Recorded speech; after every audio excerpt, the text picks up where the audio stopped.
Because everything that you're looking at around you was programmed by you, either by default, by your conditioning, because you were programmed, or consciously, right?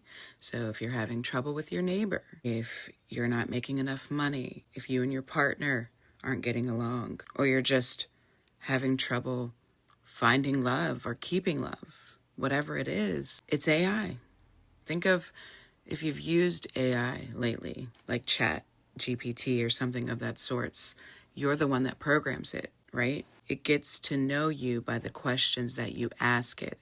And there are ways, there are codes by the questions that you ask to go deeper and deeper with these AIs, to eventually get the AI to respond to you in a way where you want it to, where it's not just sounding like a computer. This is how we are programmed. Life really is a game. And here's the thing that I think we need to understand that is so important, especially right now in 25, is that the powers that be are completely aware of this, and they've always been aware of this. And do you know when you're programmed the most? When you feel desperate, when you're really emotional, when you're triggered, when you feel stuck, when you feel confused, when you feel ashamed, when you feel guilt, when you feel powerless. This is when humans are programmed the most. Now, think about that and then watch the news, the media. Pay attention. This is nothing to be afraid of.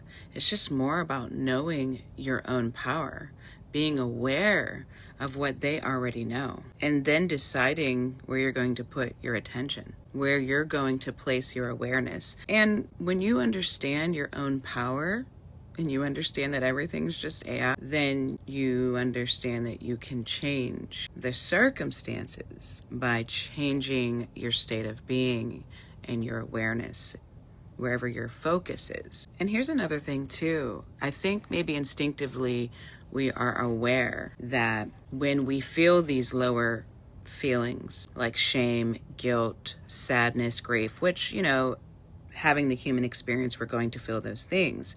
But if you're around people that you don't trust, you probably want to be more to yourself, because this is when you're most susceptible to being programmed. But you guys want to know my take on the powers that be right now, which I don't even know if we're going to get into that right now. So actually, we're not even going to do that. But at some point, I am going to talk more about that and what's happening when I'm ready to. Because everything that you're looking at around you was programmed by you.